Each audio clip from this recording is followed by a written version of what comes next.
Okay, I've spent the last 2 weeks trying to figure out what I'm going to do for my first official video here.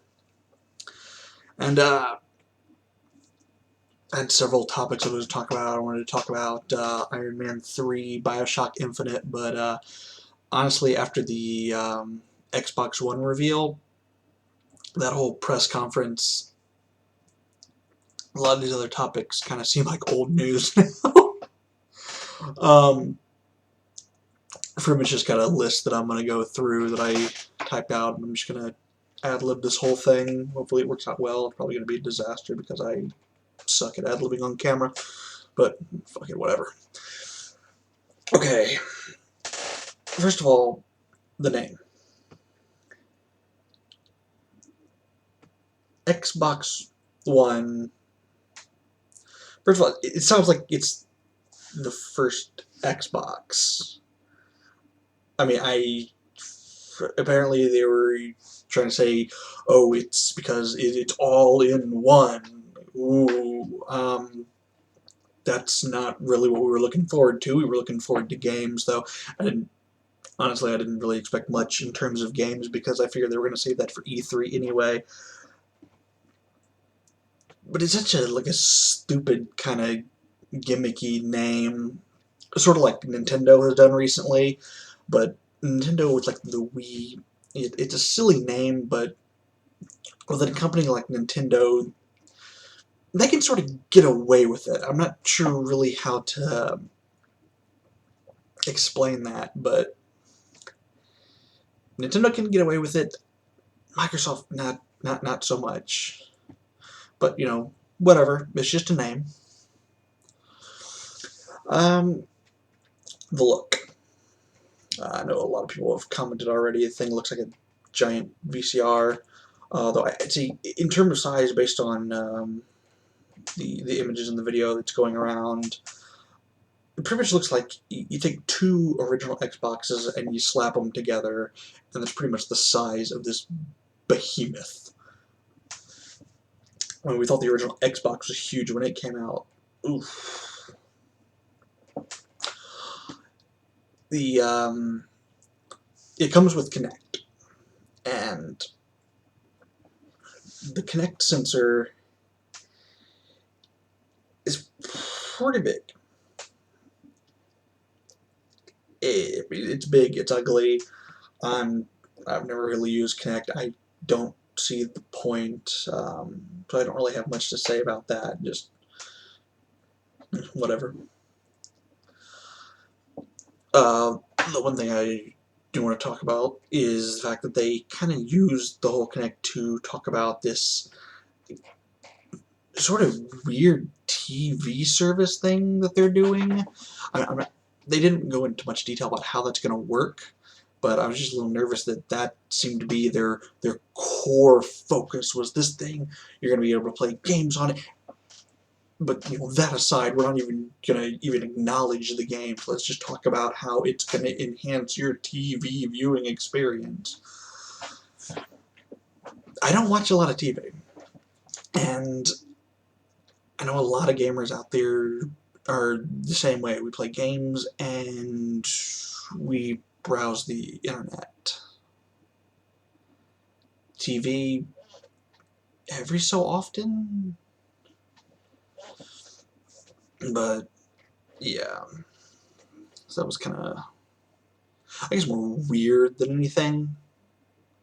If you're announcing a game console that can do stuff with TV, that kind of seems like entirely off topic. There also seem to be a lot of focus on sports. They got this thing with the NFL. I didn't really pay much attention to that portion. I just kind of skipped through it because I don't care about sports.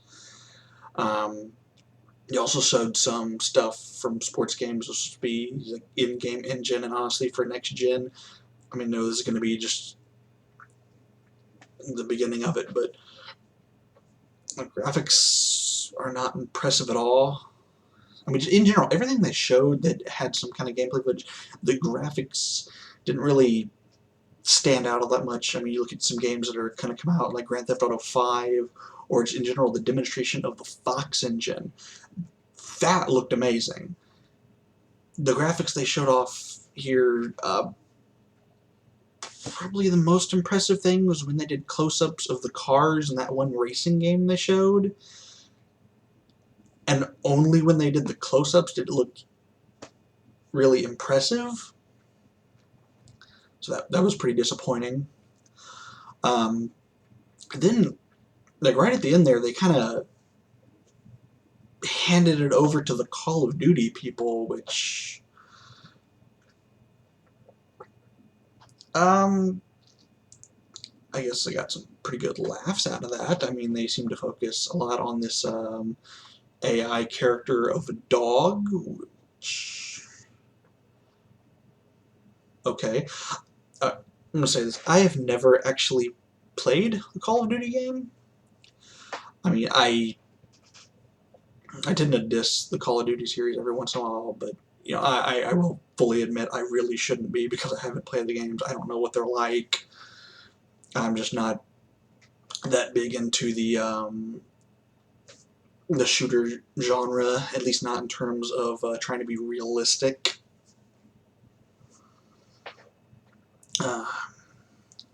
Probably the only interesting thing that they showed was a trailer for a Remedy game. I keep looking it up and I keep forgetting the title for some reason, but I don't know, I was just excited that Remedy's coming out with a new game. I love the Max Payne series. I played a little bit of Alan Wake and I thought that was really fun, so I'm kind of interested to see where that's going. But the topic that everybody's really talking about, well, if you can call it screaming talking, or, you know, all caps rage, was something that didn't actually happen during the press conference. It's something that was said by, if I remember correctly, I think it was the CEO? I have no idea, but someone involved at Xbox said a general concept of how the whole blocking used games thing is going to work. And that's where they completely lost me. I, like many gamers, like used games. I'm not a big fan of paying $60 for a game. Now, if it's a game that I really want to play right then and it's brand new, okay, you know, I'll chuck up the $60. But for the most part, I tend to stay away from getting the brand new titles. In fact, the only reason I played Bioshock Infinite is because I bought a graphics card for my my computer, or a video card, excuse me, and it just happened to come with it as a freebie, which was nice.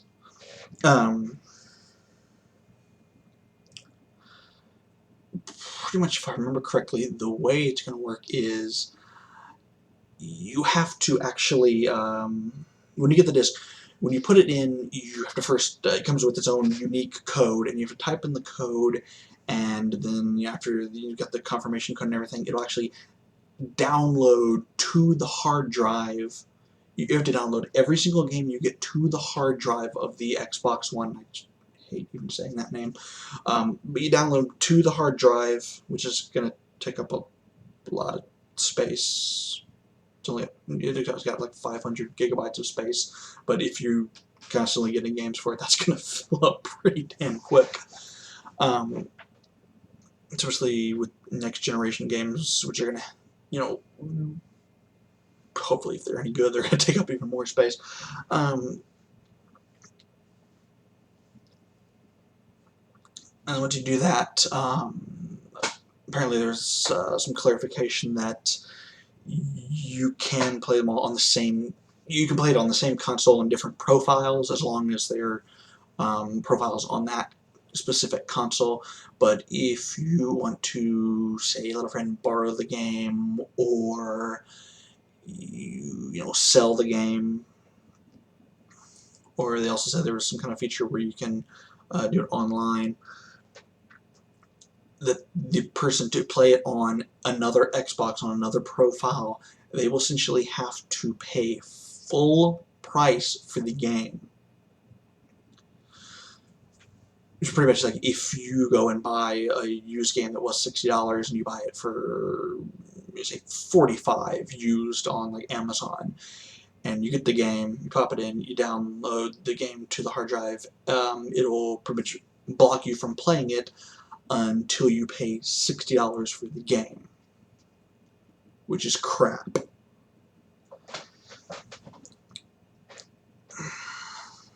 And some people will try to argue in defense of Microsoft when it comes to, they were saying, do the publishers lose money when people buy used games? Okay, I guess then you would also be against used DVDs or used Blu-rays, used music CDs. Do you have a problem with those too? My guess is you don't. And you think that that's something different. No, it's not. And there's also this whole thing going on about how the game industry is suffering. When last year, I don't know if it was just Xbox or if it was the gaming industry in general, but apparently, I have to clarify this.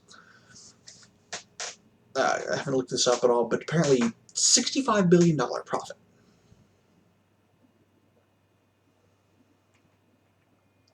If I'm not mistaken, that's more than the music industry, and that is more than Hollywood took in. That's for I think last year.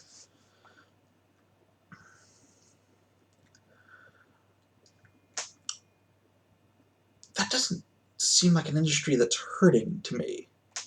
Maybe I'm completely wrong. Maybe I have no idea what I'm talking about, but they have not made a very good case for why they're in such desperate need that they have to get rid of the used game market in order to, what, survive? No, people are always going to buy video games. And the people that buy used games, for the most part, if they're buying them at the low rates they get them at because they're used, most of those people would not have bought the game in the first place at full price. So you think you're losing money off that? You're really not. Because those people would have just passed on the game. There's only really a handful of people that would be willing to pay full price, that go and buy a game used like right after it comes out, and really take that money away from the publishers. And I guess my main concern with this is it seems like they're slapping the consumers in the face, and that is going to turn around and really bite them in the ass. I mean, people argue about all the time about, what's better, the PlayStation or the Xbox. And I gotta say, when it comes to console wars, the one that wins usually isn't a matter of which one is selling the most and which one's selling the most games for that platform. It has to do more with just people's general opinions about the quality. So it's very opinionative. I don't even know if that's a word, but I'm going to use it anyway. It's very opinionative who wins a console war. But there's only one true way to lose a console war. Ask Sega. I know people have, or people in the game industry have attacked the whole used game markets before. And really, I guess, if for some strange reason someone at Microsoft is watching this video, I doubt it, but if for some odd reason someone is, I guess I just kind of want to leave you with this. The way that you're going about this seems extremely stubborn. And when other companies have done it before, they noticed the backlash and they backed away. Whereas you don't seem to be backing away. I guess if I can tell it in the form of a metaphor. Companies in the past, when it comes to this, have been like a kid who doesn't know what hot is, who puts their hand on a stove and backs away in pain and says, "Ow, that's hot. Okay, that hurts. I'm not going to do that again." And you seem to be the kid that says, maybe those other kids didn't come at this from the right perspective. Maybe if I keep my hand there long enough, the pain will go away. And if that's the direction you want to take, okay, that's your prerogative. I mean, I guess you're right, the pain will go away. But in the end, you'll be disfigured, mangled beyond belief, and no matter what you do, no matter how hard you try, you will never be able to repair the damage. But if that's the route that you want to take, then you go right ahead. Because after all, it's your hand.